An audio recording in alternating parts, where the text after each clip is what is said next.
Pemirsa, di siang hari ini kita mulai sorotan terhadap jantung kota tua Yerusalem di kawasan ini yang memiliki makna religius, sejarah, dan politik dalam satu ruang yang padat.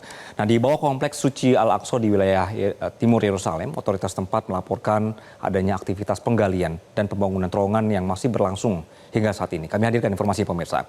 Israel ini melakukan penggalian bawah tanah di bawah Masjid Al-Aqsa dan kota tua Yerusalem yang memicu kekhawatiran serius. Jalur penggalian ini membentang dari area sekitar Al-Aqsa, melintasi bawah kota tua dan memasuki kawasan permukiman Silwan di bagian selatan. Proyek yang dikenal sebagai Pilgrim's Road atau juga Stepped Street ini menghubungkan Silwan hingga dinding barat Al-Aqsa sepanjang sekitar 600 meter. Para peneliti memperkirakan Israel menggali hingga kedalaman antara 6 sampai 15 meter di bawah permukaan tanah.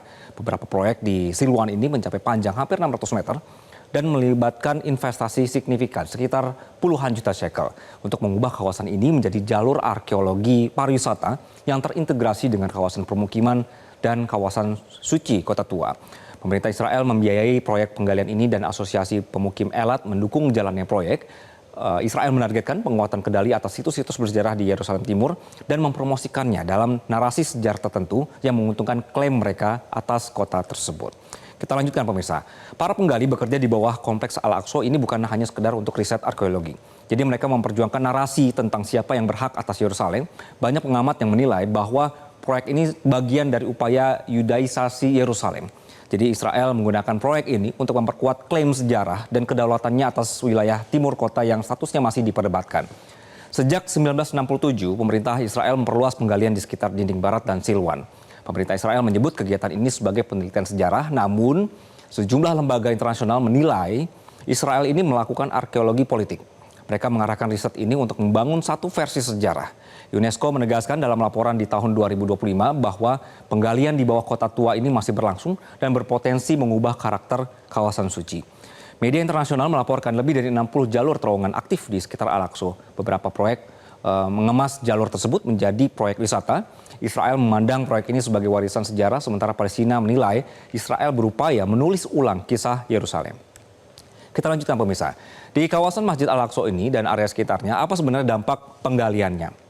Nah, bahwa pihak lokal melaporkan ada penggalian terowongan dan konstruksi bawah tanah ini menimbulkan keretakan, kemudian juga penurunan tanah dan kerusakan pada fondasi bangunan kuno. Dampak struktural ini tidak berdiri sendiri karena dia juga memicu keretakan pada tatanan politik dan sosial. Otoritas Yerusalem Timur memperingatkan bahwa terowongan bawah tanah menjadi bagian dari agenda yang lebih luas dan kecemasan penduduk protes serta tekanan internasional meningkat seiring terbukanya kerusakan di permukiman. Laporan dari media internasional juga mencatat bahwa kunjungan politis ke situs arkeologi kontroversial di Silwan dan Kota Tua ini juga berkontribusi pada munculnya ketegangan baru antara komunitas Palestina dan otoritas Israel.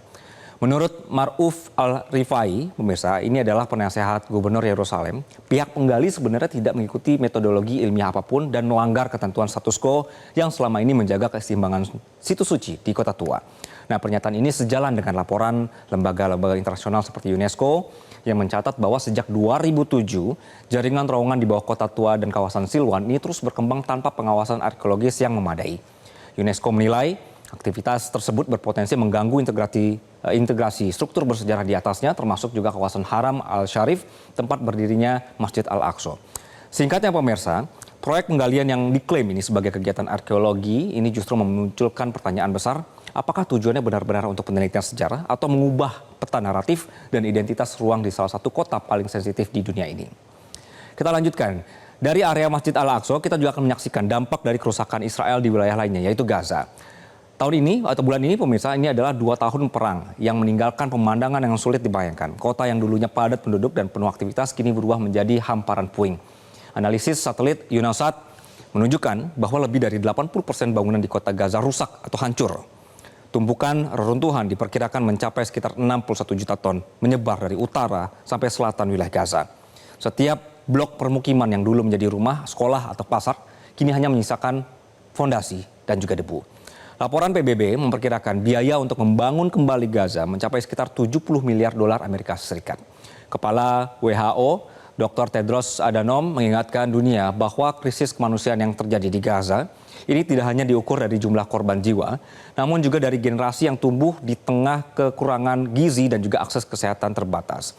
Nah, Kepala WHO bilang pemirsa, malnutrisi akan berdampak lintas generasi, bukan hanya pada sang ibu, namun juga pada bayi yang baru lahir yang kemungkinan akan mengalami kebutuhan perawatan jangka panjang dan berbagai masalah sepanjang hidupnya. Jadi pemirsa, lonjakan kasus kekurangan gizi akut di kalangan anak-anak Gaza, terutama di wilayah utara yang paling terdampak blokade. Sebagian besar fasilitas kesehatan tidak lagi berfungsi penuh, banyak rumah sakit rusak, listrik dan air bersih terbatas, serta rantai pasokan obat-obatan yang kemudian terputus.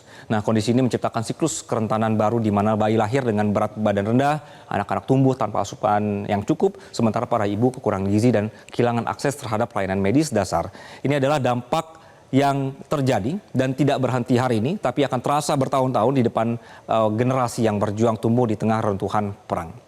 Itulah dia beberapa hal yang menjadi pengingat kita, pemirsa, di 2 tahun gejolak Hamas dan Israel. Kita tadi mengetahui bahwa ada lagi kejadian bahwa ada upaya indikasi perusakan di wilayah Al-Aqsa. Jelajahi cara baru mendapatkan informasi. Download Metro TV Extend sekarang.